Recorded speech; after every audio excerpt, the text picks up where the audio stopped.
Hello and welcome to a new episode on Sadhana World Foundation. As you know, we care about crafting young lives. We present stories from our folktales and lessons in history focused on moral values. We believe that these lessons have got tremendous amount of teachings for our young children and young adults which will help them become better and stronger human beings. Today's topic is about sacrifice. Right from our childhood, we have seen how much our parents sacrifice for us. When a baby is small, that parents stay up in the night to change the nappies of the baby, to feed the baby, to address various needs that the baby has. The baby grows up. Through the process of bringing up the baby, different kind of needs arise, and always parents prioritize the baby's needs over theirs. Why do they make these sacrifices? It is not only the parents who make sacrifices. Even as people, we make sacrifices for our brothers, our sisters, our friends. We make sacrifice for our neighbors, for the people around us. Why do we make these sacrifices?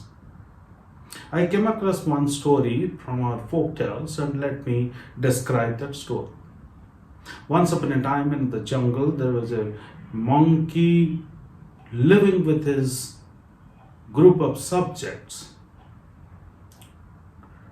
on a mango tree. They lived happily. Because this tree was deep inside the jungle, human beings did not come there. The king monkey was wise. The monkey had advised all his subjects to make sure that no mango falls into the river which is flowing nearby. But once a mango fell, and the king monkey took notice of it, felt sad because he feared the imminent danger. The mango kept flowing with the river water, and a fisherman caught the mango along with his catch. As the norms were that time, the fisherman did not know what this fruit was all about, took this fruit to the king.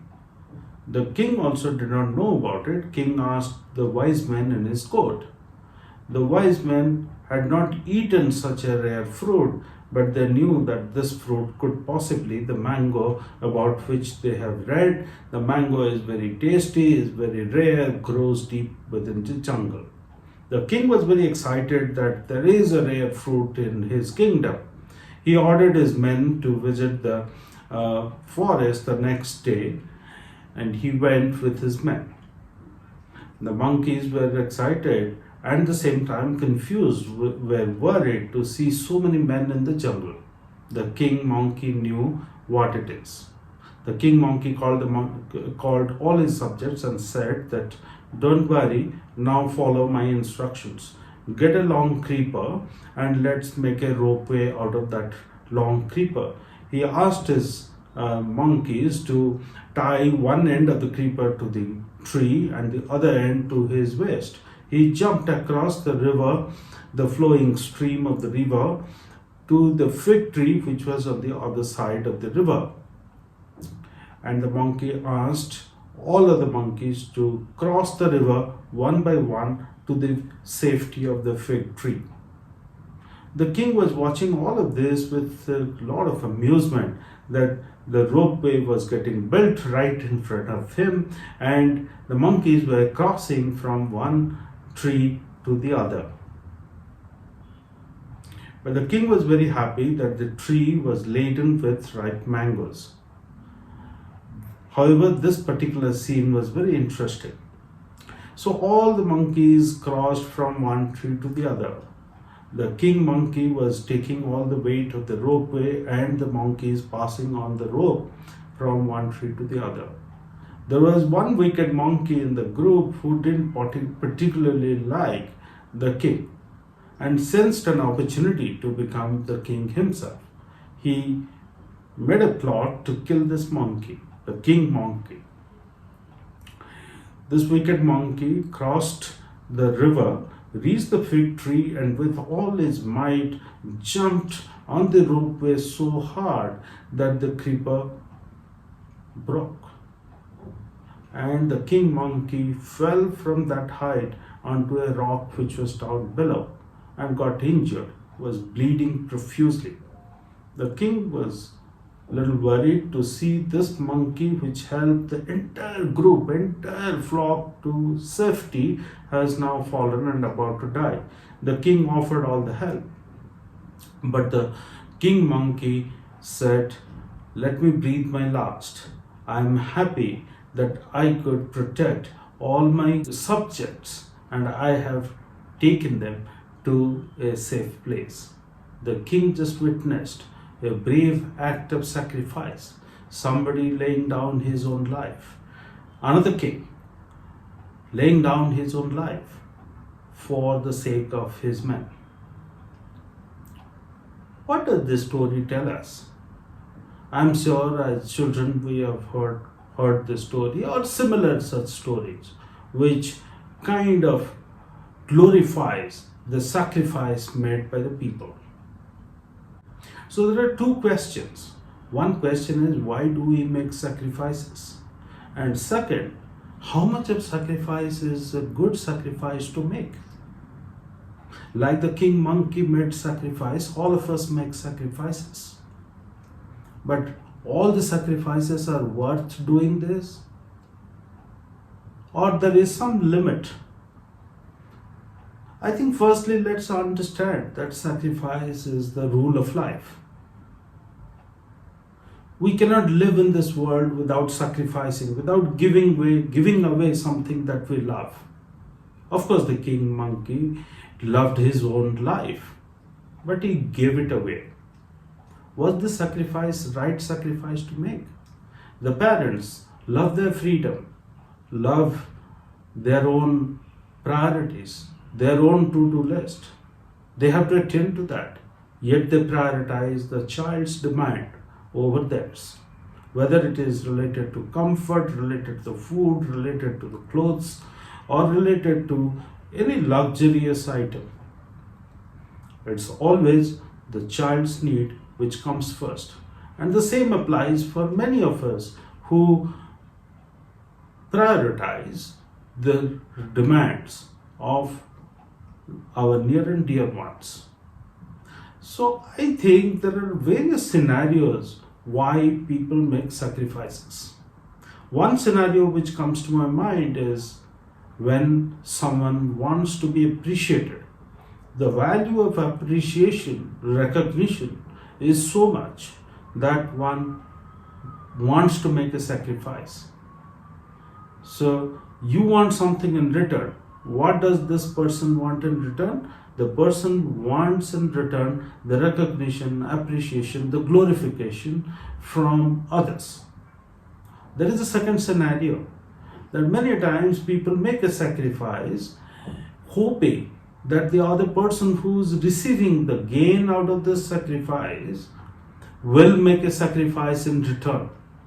So it's almost like a bargaining. I'm giving something today, I will get something back in return from you later. So it's a bargaining between two individuals. Kind of a bargaining, unstated bargaining, that I will make a sacrifice for you today. After some time, you will make the same sacrifice from your side in favor of me. That's the second scenario. The third scenario is where someone makes a sacrifice to just avoid a conflict because the person doesn't want to spoil one's mood or doesn't want to go into an argument, even if it is to lose something, lose someone's comfort, someone's happiness, someone's money. It's okay, let me not deal with the conflict. So I'm trying to avoid the conflict and making some sacrifice. In my mind, all these three kinds of sacrifices are not worth making it. However, it is individual's decision. But I think the sacrifice that we hear from the others, we get advice from the mythological texts or from the great men and women of our times or our previous times, the sacrifice that is recommended in various gospels that guide our life, what we hear is a sacrifice where you genuinely want to make some adjustments, want to give up something without thinking anything in return, with the trust on the universe that you will be taken care by the forces of this universe. The force of the universe might act on you in the form of a friend, in the form of a father, in the form of a mother, or in the form of your neighbor who comes forward to help you to make a sacrifice. But I make a sacrifice without thinking what I will get out of it.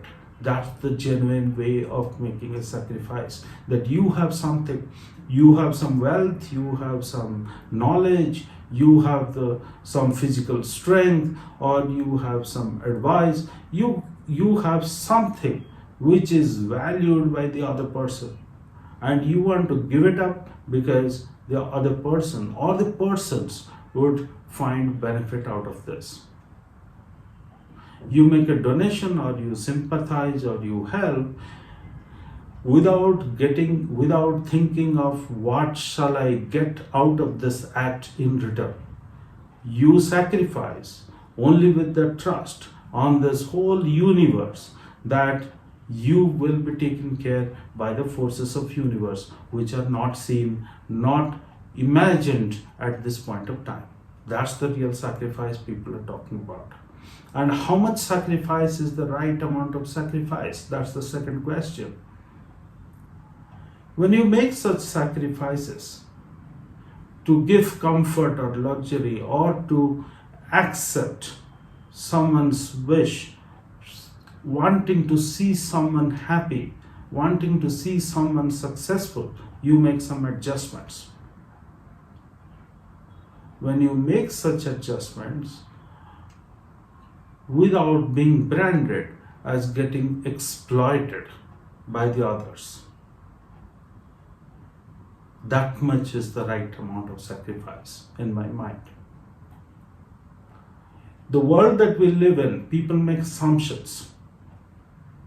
And in that process, if you have been giving up things very easily, many people tend to brand you as someone who is very amenable, who can be exploited, from whom things can be extracted. That's not the right way of living in this world. Ladies and gentlemen, I hope you liked this episode where we dealt with what is the right way of making sacrifices and how much sacrifice is the right amount of sacrifice. Hope you liked it. I look forward to our future conversations. Thank you very much.